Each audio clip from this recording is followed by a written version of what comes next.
എല്ലാവർക്കും നമസ്കാരം. ഡോക്ടർ സൗമ്യ സേനാണ്.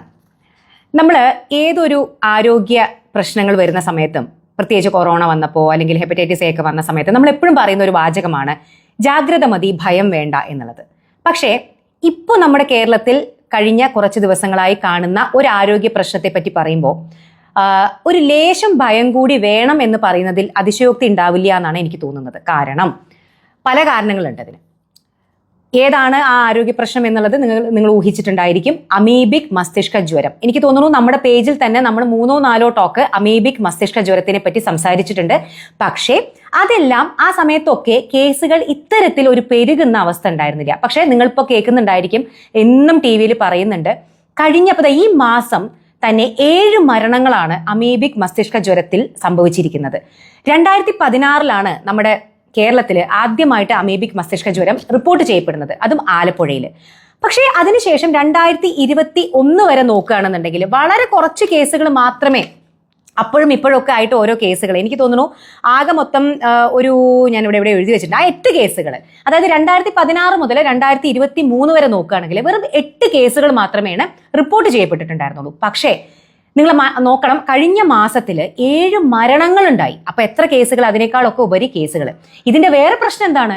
97%, അതായത് ഭയങ്കരമായിട്ടുള്ള അപകട സാധ്യത, മരണസാധ്യത വളരെ ഉയർന്ന ഒരു അസുഖം കൂടിയാണ് അമീബിക് മസ്തിഷ്ക ജ്വരം. സോ ഈ 2023 മുതൽ 2025 വരെ നോക്കുന്ന സമയത്ത് കേസുകളുടെ എണ്ണത്തിൽ വലിയ രീതിയിൽ ഒരു സർജ് ഉണ്ടായിട്ടുണ്ട്. പെട്ടെന്ന് കേസുകളുടെ എണ്ണം കൂടി. അത് തന്നെ ഇപ്പൊ കഴിഞ്ഞ ഒരു 2-3 മാസത്തിൽ വളരെ കൂടുതലായിട്ടാണ് കാണുന്നത്. മരണങ്ങളും വളരെയധികം കൂടി. സോ അതുകൊണ്ടാണ് ഞാൻ ആദ്യം പറഞ്ഞത്, ഒരു ലേശം ഭയം കൂടി ജാഗ്രതയുടെ കൂടെ വെക്കുന്നതിൽ തെറ്റില്ല. കാരണം ഇതിപ്പോഴത്തെ ഒരു മെഡിക്കൽ എമർജൻസി തന്നെയാണ്. നമ്മൾ കുറച്ച് കാര്യങ്ങൾ എമർജൻസി ആയിട്ട് ശ്രദ്ധിക്കേണ്ടതുണ്ട്.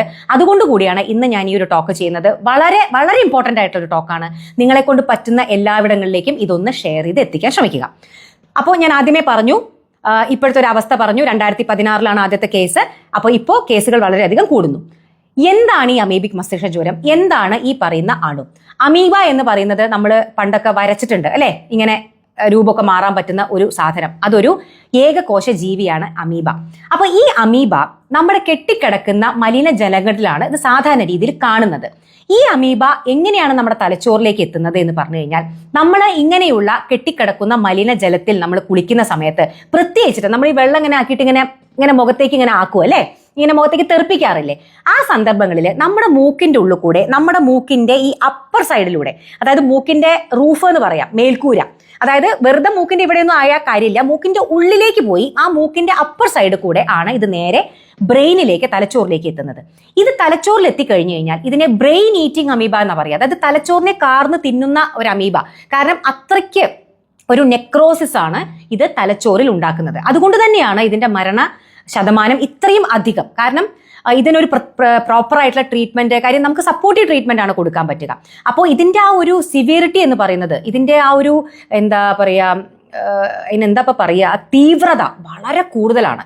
അപ്പോൾ അത് പെട്ടെന്ന് ഫാസ്റ്റ് ആയിട്ടാണ് ബ്രെയിനിനെ നശിപ്പിക്കുകയും മരണത്തിലേക്ക് എത്തിക്കുകയും ചെയ്യുക. അപ്പോൾ എവിടെ നിന്നാണ് പരക്കുന്നത് എന്ന് മനസ്സിലായി. എങ്ങനെയാണ്, ഏത് വഴി? നമ്മുടെ മൂക്കിന്റെ അപ്പർ സൈഡ് വഴിയാണ് ഇത് ഉള്ളിലേക്ക് കയറുന്നത്. അപ്പൊ ഇത്രയും മനസ്സിലായി. അപ്പൊ ഇത് എങ്ങനെ പ്രിവെന്റ് ചെയ്യാം? ഒരൊറ്റ വാക്കേ ഉള്ളൂ, ജലജാഗ്രത. ജലജാഗ്രത. നിങ്ങൾ കുടിക്കുന്ന, നിങ്ങൾ ഉപയോഗിക്കുന്ന വെള്ളം അത് ശുദ്ധമാണെന്ന് ഉറപ്പുവരുത്തുക എന്നുള്ള ഒറ്റ കാര്യം കൊണ്ട് മാത്രമാണ് നമുക്ക് അമീബിക് മസ്തിഷ്ക ജ്വരത്തിനെ പ്രതിരോധിക്കാൻ സാധിക്കുക. വേറെ ഒന്നും നമുക്ക് ചെയ്യാൻ സാധിക്കില്ല. വന്നു കഴിഞ്ഞാൽ പിന്നെ ട്രീറ്റ് ചെയ്യുക എന്നുള്ളതും, പക്ഷേ ഞാൻ ഈ പറഞ്ഞല്ലോ, അപകട സാധ്യതയും മരണ ശതമാനവും വളരെ കൂടുതലായതുകൊണ്ട് തന്നെ അതൊക്കെ ഒരു 50-50 പറയാൻ സാധിക്കൂ. അപ്പൊ അതുകൊണ്ട് ജലജാഗ്രത എങ്ങനെയാണ്? പിന്നെ പലരും ചോദിച്ചു എന്താണ് ഇതിന്റെ ലക്ഷണങ്ങൾ. നോക്കൂ, ഇപ്പൊ ഞാൻ പറഞ്ഞല്ലോ, തലച്ചോറിനെ ബാധിക്കുന്ന ഏതൊരു ഇൻഫെക്ഷൻ, അത് വൈറസ് ആവട്ടെ, ബാക്ടീരിയ ആവട്ടെ, അമീബ ആവട്ടെ, ഇതിനൊക്കെ ഒരു കോമൺ സിംറ്റംസ് ആണ്. എന്തൊക്കെയാ അത്? തലവേദന, ശക്തമായ പനി, ഛർദി, അപസ്മാരം, പിന്നെ ബോധമണ്ഡലത്തിലുള്ള വ്യത്യാസം, അതായത് പരസ്പരബന്ധമില്ലാതെ സംസാരിക്കുക, ബോധം മറയുക. ഇതൊക്കെയാണ് കോമൺ ആയിട്ടുള്ള, ഇതിനെല്ലാത്തിനും കോമൺ ആയിട്ടുള്ള, തലച്ചോറിനെ ബാധിക്കുന്ന എല്ലാ ഇൻഫെക്ഷൻസിന്റെയും കോമൺ ആയിട്ടുള്ള ലക്ഷണങ്ങൾ തന്നെയാണ് ഇതിന് വരിക. സോ ശക്തമായ പനി, ശക്തമായ തലവേദന, ഛർദി, അപസ്മാരം ഉണ്ടാവാതിരിക്കാം, പിന്നെ ഈ പറയുന്ന ബോധമണ്ഡലത്തിലുള്ള മാറ്റം. അപ്പോൾ ഇങ്ങനെയുള്ള എന്ത് സംഭവങ്ങൾ കണ്ടാലും ഉടൻ തന്നെ വൈദ്യസഹായം തേടണം. ഇനി എങ്ങനെയാണ് നമ്മൾ എവിടെ നിന്നൊക്കെയാണ് സാധ്യത? നോക്കൂ, എനിക്ക് തോന്നുന്നത് ഇപ്പൊ എന്തുകൊണ്ടാണ് ഈ കേസുകൾ വളരെ കൂടുന്നതെന്ന് വെച്ച് കഴിഞ്ഞാൽ, നിങ്ങൾക്കറിയാം ഇപ്പൊ ഈ സ്വിമ്മിങ് ക്ലാസ്സുകൾ, ഞാൻ അതിനെ നെഗറ്റീവായിട്ടല്ല പറയുന്ന കേട്ടോ, പക്ഷേ മുക്കിനും മൂലയിലും കൂണ് പോലെയാണ് സ്വിമ്മിങ് ക്ലാസ്സുകളും സ്വിമ്മിങ് പൂളുകളും ഒക്കെ മുളച്ചു വന്നിരിക്കുന്നത്. പക്ഷേ ഇത് നല്ല കാര്യം തന്നെയാണ്. സ്വിമ്മിങ് നമ്മളെല്ലാവരും പഠിച്ചിരിക്കേണ്ട ഒരു കായിക സംഭവം തന്നെയാണ്, ഒരു ലൈഫ് സേവിങ് സ്പോർട്സ് ആണെന്ന് ഞാൻ അപ്പോൾ പറയും. അത്യാവശ്യം എല്ലാവരും പഠിച്ചിരിക്കേണ്ടതാണ്. പക്ഷേ ഈ പറയുന്ന സ്വിമ്മിങ് പൂളുകളിൽ അല്ലെങ്കിൽ വാട്ടർ തീം പാർക്ക്, ഈ രണ്ട് സംഭവങ്ങളാണ് ഇങ്ങനെ കൂടുപോലെ മുളയ്ക്കുന്നത്. അവിടെയും ഇവിടെയൊക്കെ വാട്ടർ തീം പാർക്കുകൾ, അവിടെയും ഇവിടെയൊക്കെ സ്വിമ്മിംഗ് പൂളുകളും സ്വിമ്മിംഗ് ക്ലാസ്സുകളും. നല്ല കാര്യം തന്നെയാണ്, ഇത് രണ്ടും അത്യാവശ്യമാണ്. പക്ഷേ ഇതൊക്കെ പ്രോപ്പറായിട്ട് ശുദ്ധീകരിക്കുന്നുണ്ടോ, ഇവിടെ വരുന്ന വെള്ളം പ്രോപ്പറായിട്ട് ക്ലോറിനേറ്റ് ചെയ്യുന്നുണ്ടോ എന്നുള്ളത് നമ്മൾ നോക്കുന്നുണ്ടോ? അതാണ് ഒന്നാമത്തെ കാര്യം. നിങ്ങളുടെ കുഞ്ഞുങ്ങളെ അയക്കുന്ന സ്വിമ്മിംഗ് ക്ലാസ് ആവട്ടെ, വാട്ടർ തീം പാർക്ക് ആവട്ടെ, ഇവിടെയൊക്കെ പ്രോപ്പറായിട്ട് കൃത്യമായ ഇടവേളകളിൽ ആ വെള്ളം ശുദ്ധീകരിക്കുന്നുണ്ടോ, ക്ലോറിനേറ്റ് ചെയ്യുന്നുണ്ടോ എന്നുള്ളത് നമ്മൾ പ്രത്യേകം ശ്രദ്ധിക്കേണ്ടതാണ്. ഇതിൽ ഞാൻ കാണുന്ന ഒരു തെറ്റായിട്ടുള്ള കാര്യം, പലപ്പോഴും കുട്ടികൾക്ക് ഈ ക്ലോറിന്റെ മണം നമുക്ക് ആർക്കും ഇഷ്ടമല്ല അല്ലെ, കുറച്ച് പഞ്ചൻ സ്മെല്ലാണ്. അപ്പൊ ഈ ക്ലോറിന്റെ മണം പറ്റില്ല, ക്ലോറിന്റെ കാരണം ദേഹത്ത് ഉണല് വരുന്നു, തടിച്ചു പൊന്തുന്നു എന്നൊക്കെ പറഞ്ഞിട്ട് പലപ്പോഴും കുട്ടികൾ ഉപയോഗിക്കുന്ന സ്വിമ്മിംഗ് പൂള്, കുട്ടികളെ സ്വിമ്മിംഗ് പഠിപ്പിക്കാൻ ഉപയോഗിക്കുന്ന സ്വിമ്മിംഗ് പൂളുകൾ പലപ്പോഴും ക്ലോറിനേഷൻ ചെയ്യാതെ വിടുന്നത് കാണാം. അതായത് വലിയ ആളുകൾ ഉപയോഗിക്കുന്നതിനെ ക്ലോറിനേറ്റ് ചെയ്യും, കുട്ടികൾ ചെയ്യുന്നതിനെ ഇങ്ങനെ കുട്ടികൾക്ക് ഈ മണം വേണ്ട, കുട്ടികളുടെ സ്കിന്നിന് പ്രശ്നം വരണ്ട എന്നൊക്കെ നോക്കി. അതൊക്കെ കുഞ്ഞു കുഞ്ഞു പ്രശ്നങ്ങളാണ്. പക്ഷേ ക്ലോറിനേറ്റ് ചെയ്തിട്ടില്ലെങ്കിൽ നമുക്ക് കിട്ടുന്നത് അമേബിക് മസ്തിഷ്കജ്വരമായിരിക്കും. So chlorination is very important. അതുകൊണ്ട് തന്നെ ഇങ്ങനെ നിങ്ങളുടെ കുഞ്ഞുങ്ങൾ പോകുന്ന സ്ഥലങ്ങളിലെ വെള്ളം ശുദ്ധീകരിക്കുന്നുണ്ടോ എന്നുള്ളത് ഉറപ്പുവരുത്തേണ്ടത് അത് രണ്ടാളുകളാണ്. ഒന്ന് നിങ്ങൾ ആസ് എ പാരന്റ്, പിന്നെ നമ്മുടെ ഗവൺമെന്റ്. ഇത് കൃത്യമായിട്ടുള്ള ഒരു ചെക്കിംഗ് അത്യാവശ്യമാണ് എന്നുള്ളത് പറയാണ്. പിന്നെ എവിടെ നിന്നൊക്കെ കിട്ടുന്നുള്ളതിനാണ്, കെട്ടി നിൽക്കുന്ന വെള്ളത്തിലാണ് കോമൺ ആയിട്ട് ഇത് ഏറ്റവും കൂടുതൽ ഉണ്ടാവുന്നത്. ഇപ്പോൾ ഒരു പുഴ അല്ലെങ്കിൽ ഇങ്ങനെ ഒരു ഒഴുകി പോകുന്ന വെള്ളമാണെന്നുണ്ടെങ്കിൽ അത്രയും പ്രശ്നമില്ല. പക്ഷേ ഒരു കുളം അല്ലെങ്കിൽ ഈ പാറമട, അവിടെയൊക്കെ കുളിക്കാൻ പോകുന്ന ആളുകളുണ്ട് അല്ലേ, പാറമടയിൽ ഉള്ള വെള്ളം, കുളം, സ്വിമ്മിംഗ് പൂളുകൾ, അപ്പൊ ഇങ്ങനെയൊക്കെ ഈവൻ ഷവറിലൂടെ ഇപ്പൊ പറയുന്നത് ഇങ്ങനെയുള്ള വെള്ളം അടിച്ചു കയറ്റിയിട്ട് നിങ്ങൾ ഷവറിൽ കുളിക്കുകയാണെങ്കിൽ അതിൽ കൂടെ പോലും ഇത് വരാലോ അല്ലേ. ഇപ്പൊ നിങ്ങൾ അല്ലെങ്കിൽ ഒരു കുളത്തുനിന്ന് വെള്ളം അടിക്കുകയാണ് അല്ലേ, അല്ലെങ്കിൽ ഒരു കിണറിന്ന്, ഇങ്ങനെ മലിനമായ ഒരു കിണറിന്ന്, പ്രോപ്പറായിട്ട് ക്ലോറിനേറ്റ് ചെയ്യാത്ത ഒരു കിണറിന്ന് നിങ്ങൾ വെള്ളം അടിച്ചു കയറ്റിയിട്ട് നിങ്ങൾ പൈപ്പിലൂടെ വരുന്ന വെള്ളത്തിൽ ഷവറിൽ കുളിക്കുന്നു, അല്ലെങ്കിൽ പൈപ്പിലൂടെ വരുന്ന വെള്ളത്തിൽ കുളിക്കുന്നു. ഇതിന് കുളത്തിൽ തന്നെ പോയി കുളിക്കണം അല്ലെങ്കിൽ പാറമടയിൽ തന്നെ പോയി കുളിക്കണം എന്ന് നിർബന്ധമില്ല. ഈ പറയുന്ന അശുദ്ധമായ വെള്ളം നമ്മുടെ മൂക്കിന്റെ ഉള്ളിലേക്ക് എത്തിയാൽ മതി. അപ്പോൾ ഷവറിൽ കുളിച്ചാലും പൈപ്പിൽ കുളിച്ചാലും ഇത് വരാം. എങ്ങനെയാണ്? നിങ്ങൾ എവിടെ നിന്നാണോ വെള്ളം എടുക്കുന്നത് അത് പ്രോപ്പറായിട്ട് ക്ലോറിനേറ്റ് ചെയ്യപ്പെട്ടിട്ടില്ലെങ്കിൽ. സോ ഒന്നാമത്തെ കാര്യം, ഇങ്ങനെയുള്ള അശുദ്ധമായിട്ടുള്ള കുളങ്ങളിലും പാറമടകളിലും അല്ലെങ്കിൽ അങ്ങനെ കെട്ടിക്കിടക്കുന്ന ഏത് ജലസ്രോതസ്സുകളിലും കുളിക്കാതിരിക്കുക. നിങ്ങളുടെ വീട്ടിൽ ഉപയോഗിക്കുന്ന വെള്ളം, അത് കിണറുന്നായാലും കുളത്തുനിന്നായാലും, അത് പ്രോപ്പറായിട്ട് ക്ലോറിനേറ്റ് ചെയ്യുക. അപ്പൊ നിങ്ങൾ ചോദിക്കും എങ്ങനെയാണ് ക്ലോറിനേറ്റ് ചെയ്യേണ്ടത്? നോക്കൂ, ഒരു കിണറിന്റെ കാര്യം എടുക്കുകയാണെങ്കിൽ ഇപ്പോൾ കുളമൊക്കെ ക്ലോറിനേറ്റ് ചെയ്യാൻ വളരെയധികം അളവിൽ ക്ലോറിൻ വേണ്ടി വരും. അപ്പൊ അതിനൊക്കെ നിങ്ങൾ അടുത്തുള്ള ഏതാണോ തദ്ദേശ സ്ഥാപനങ്ങൾ അവരെ സമീപിക്കണം. പക്ഷെ ഒരു കിണർ എങ്ങനെയെന്ന് ഞാൻ പറഞ്ഞുതരാം. 4 മീറ്റർ ചുറ്റളവുള്ള ഡയാമീറ്റർ ഉള്ള ഒരു കിണറില് ഒരു പടവ്, നമ്മൾ കിണർ ഇങ്ങനെ റിങ് അല്ലെങ്കിൽ പടവ് എന്നാണല്ലോ പറയുക, ഒരു പടവ് ഒരു 1000 ലിറ്റർ വെള്ളം എന്നാണ് കണക്ക്. 4 മീറ്റർ ചുറ്റളവുള്ള ഒരു കിണറിൽ ഒരു പടവിൽ ഏകദേശം 1000 ലിറ്റർ വെള്ളം ഉണ്ടാവും. അപ്പൊ നിങ്ങൾക്ക് 12 പടവ്, 12 റിങ് അല്ലെങ്കിൽ 15 റിങ്, അങ്ങനെ എത്ര പടവുണ്ടോ ആ പടവിന്റെ അനുസരിച്ച് ആ എത്ര ലിറ്റർ വെള്ളമാണെന്ന് കണക്കാക്കുക. ഓരോ 1000 ലിറ്റർ വെള്ളത്തിനും 2.5 ഗ്രാം ക്ലോറിൻ ആണ് ആവശ്യം. ഇത് അമീബയെ തുരത്താനാണ് കേട്ടോ. ഇതിന് സാധാരണ ക്ലോറിനേഷൻ ആണ്. ഹെപ്പറ്റൈറ്റിസ് എനെ പ്രതിരോധിക്കാൻ സൂപ്പർ ക്ലോറിനേഷൻ ആവശ്യമുണ്ട്. അതിന് ഇതിന്റെ ഇരട്ടി ബ്ലീച്ചിങ് പൗഡറിന്റെ ആവശ്യമുണ്ട്. പക്ഷേ ഞാൻ ഇപ്പൊ പറയുന്നത് അമീബയെ തുരത്താനായിട്ടുള്ള ക്ലോറിനേഷന്റെ കാര്യമാണ്. നോർമൽ ക്ലോറിനേഷൻ 4 മീറ്റർ ചുറ്റളവുള്ള കിണറിൽ ഒരു പടവിൽ ഏകദേശം 1000 ലിറ്റർ വെള്ളമാണുള്ളത്. അപ്പോൾ എത്ര പടവുണ്ട് നിങ്ങളുടെ കിണറിന് എന്നനുസരിച്ചിട്ട് എത്ര ലിറ്റർ വെള്ളമെന്ന് കണക്കാക്കുക. ഓരോ 1000 ലിറ്ററിനും 2.5 ഗ്രാം ക്ലോറിൻ ആണ് ആവശ്യം. അതായത് അത്ര ബ്ലീച്ചിങ് പൗഡറാണ് ആവശ്യം. മനസ്സിലായല്ലോ? അപ്പൊ അതിനനുസരിച്ച് കണക്കാക്കിയിട്ട് ക്ലോറിനേറ്റ് ചെയ്യുക. അപ്പോൾ ഇന്ന് തന്നെ നിങ്ങൾ എവിടെ നിന്നാണോ വെള്ളം എടുക്കുന്നത്, കുളിക്കാനുള്ള വെള്ളം എടുക്കുന്നത്, അത് ക്ലോറിനേറ്റ് ചെയ്തു എന്നുള്ളത് നിങ്ങൾ ഉറപ്പാക്കണം. ഹെപ്പറ്റൈറ്റിസ് എ ആണെങ്കിൽ ഇത് ആഴ്ചയിൽ ഒരു തവണയാണ് അമീബയ്ക്ക് വേണ്ടി ചെയ്യേണ്ടത്, വൺസ് വീക്ക്ലി.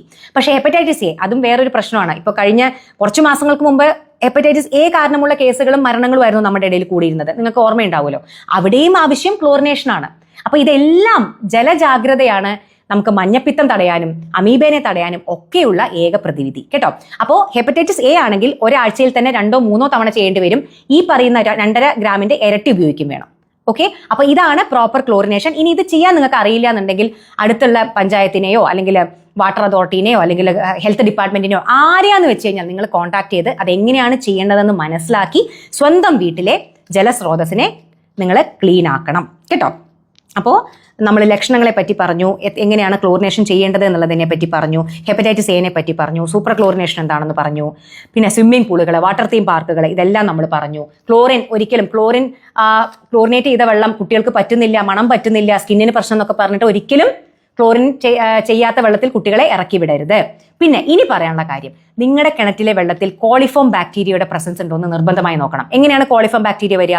സെപ്റ്റിക് ടാങ്കിൽ നിന്ന് എവിടെന്നെങ്കിലും ലീക്കേജ് ഉണ്ടെങ്കിൽ ആ സെപ്റ്റിക് ടാങ്കിൽ നിന്നുള്ള മാലിന്യങ്ങൾ കിണറ്റിലെ വെള്ളത്തിൽ മിക്സ് ആയിട്ടാണ് കോളിഫോം ബാക്ടീരിയ വരിക. ഈ കോളിഫോം ബാക്ടീരിയ അമീബേനെ കൂടുതൽ വളരാൻ സഹായിക്കുന്ന ഒരു സംഭവമാണ്. അപ്പോൾ കോളിഫോം ബാക്ടീരിയ ഉണ്ടെങ്കിൽ അതിനുള്ള കാര്യങ്ങളും നിങ്ങൾ ചെയ്യണം. ഇതിനൊക്കെ ചെയ്യേണ്ടത് ക്ലോറിനേഷൻ ആണ് കേട്ടോ. പിന്നെ നിങ്ങൾ ഇനി കുളിക്കാൻ പോകുന്നു, സ്വിമ്മിംഗ് പൂളിലേക്ക് പോകുന്നു ഒക്കെ ഉണ്ടെങ്കിലും ഞാൻ പറഞ്ഞല്ലോ മൂക്കിലൂടെയാണ് ഇത് കയറുന്നത്. അപ്പൊ ഇതുവരെ നനച്ചാലും കുഴപ്പമില്ല. ഒരിക്കലും വെള്ളം ഇങ്ങനെ മുഖത്തേക്ക് സ്പ്ലാഷ് ചെയ്യാതിരിക്കുക. മൂക്കിലേക്ക് വെള്ളം കയറാതിരിക്കാനുള്ള മാർഗങ്ങൾ ഒന്നുകിൽ നിങ്ങൾക്ക് മാസ്ക് ഉപയോഗിക്കാം, അല്ലാന്നുണ്ടെങ്കിൽ വേറെ എന്തെങ്കിലും ഒരു തുണിയോ അല്ലെങ്കിൽ ഒരു ടവലോ അല്ലെങ്കിൽ ഒരു തോർത്തുമുണ്ടോ എന്തെങ്കിലും ഇവിടെ കെട്ടാം. അപ്പൊ ചുരുക്കി പറഞ്ഞു കഴിഞ്ഞാൽ നിങ്ങൾ ഈ കഴുത്ത് വരെ നിങ്ങൾ നനയ്ക്കുന്നതിൽ കുഴപ്പമില്ല. ഇപ്പൊ നിങ്ങൾക്ക് സ്വിമ്മിംഗ് ക്ലാസ്സിലേക്ക് പോകണ്ട, വാട്ടർ തീം ക്ലാസ്സിലേക്ക് പോകണ്ട, അങ്ങനെയല്ല ഞാൻ പറയുന്നത്. പക്ഷെ ജാഗ്രത വേണമല്ലോ, നമ്മൾ പ്രതിരോധ മാർഗങ്ങൾ സ്വീകരിക്കണമല്ലോ. അതുകൊണ്ട് തന്നെ മൂക്കിലേക്ക് വെള്ളം അടിച്ചു കയറാതിരിക്കാനുള്ള മാർഗങ്ങൾ നിങ്ങൾ സ്വീകരിക്കണം. അപ്പോൾ ഇതുവരെ നിങ്ങൾ നനച്ചോളൂ, മുഖത്തിന്റെ ഭാഗത്തേക്ക് നനയ്ക്കാതിരിക്കാൻ വേണ്ടി ശ്രദ്ധിച്ചാൽ വളരെയധികം നല്ലതാണ്. പിന്നെ ഈ അമീബ മസ്തിഷ്കജ്വരം മാത്രമല്ല ഉണ്ടാക്കുന്നത്, ഇത് കണ്ണില് ഇൻഫെക്ഷൻസ്, അതായത് കെരട്ടൈറ്റിസ്, ഇൻഫെക്റ്റീവ് കെരട്ടൈറ്റിസ് ഉണ്ടാക്കുന്ന പെർമനന്റ് ആയിട്ട് തന്നെ നമ്മുടെ കണ്ണിന്റെ കാഴ്ച നഷ്ടപ്പെടാൻ സാധ്യതയുള്ള പ്രശ്നങ്ങൾ ഉണ്ടാക്കുന്ന ഒരാളാണ്. അപ്പോൾ അമീബ തലച്ചോറിനെ മാത്രമല്ല വേറെ പല പ്രശ്നങ്ങളും ഉണ്ടാക്കുന്ന ആളാണ്. അപ്പൊ അതുകൊണ്ട് ജാഗ്രത വേണം. ഞാൻ പറഞ്ഞല്ലോ, ഒരു ലേശം ഭയം കൂടി ഇരുന്നോട്ടെ, കുഴപ്പമില്ല. ഞാൻ പറഞ്ഞല്ലോ, അതുകൊണ്ട് നമുക്ക് അബദ്ധമൊന്നുമില്ല. കുറച്ച് ലേശം പേടിയോടുകൂടി തന്നെ, കാരണം ഇപ്പോഴത്തെ ഒരു അവസ്ഥയിൽ മരണങ്ങൾ കൂടുകയാണ്. കേസുകൾ ഇപ്പോൾ ഒരു ഭാഗത്ത് മാത്രമൊന്നുമല്ല, പല പല പല സ്ഥലങ്ങളിലാണ് കേസുകൾ റിപ്പോർട്ട് ചെയ്യപ്പെടുന്നത്. വളരെ ചെറുപ്പക്കാരായിട്ടുള്ള, അതായത് ഇപ്പം ഇങ്ങനെ കുളിക്കാനും നീന്തി കുളിക്കാനും ഒക്കെ പോകുന്ന കുട്ടികളൊക്കെ അത്യാവശ്യം ചെറുപ്പക്കാരായിരിക്കും. ആ കുട്ടികളിലാണ് ഈ കേസുകൾ കാണുന്നത്. അപ്പം അതുകൊണ്ട് അമീബിക് മസ്തിഷ്കജ്വരം ഇപ്പം നമ്മുടെ നാട്ടിലെ ഒരു മെഡിക്കൽ എമർജൻസി എന്ന് തന്നെ പറയേണ്ടി വരും. പ്ലീസ് ഈ പറയുന്ന കാര്യങ്ങൾ നിങ്ങൾ എല്ലാവരും ശ്രദ്ധിക്കുക. ജലസ്രോതസ്, ജലജാഗ്രത ആരും മറക്കരുത്. മാക്സിമം പേരിലേക്ക് ഷെയർ ചെയ്തെത്തിക്കുക. വീട്ടിൽ നിങ്ങൾ ഉപയോഗിക്കുന്ന, കുടിക്കാനും കുളിക്കാനും ഉപയോഗിക്കുന്ന, മുമ്പ് ഞാൻ കുടിക്കാൻ മാത്രമാണ് പറഞ്ഞിരുന്നത്, കുടിക്കാൻ മാത്രമല്ല കുടിക്കാനും കുളിക്കാനും ഉപയോഗിക്കുന്ന വെള്ളം ശുദ്ധമാണ് എന്ന് ഉറപ്പുവരുത്തുക. ഓക്കെ, അപ്പൊ ഇന്നത്തെ സൺഡേ ടോക്കാണ്. എല്ലാവരും മാക്സിമം പേരിലേക്ക് ഷെയർ ചെയ്യുക. ബൈ.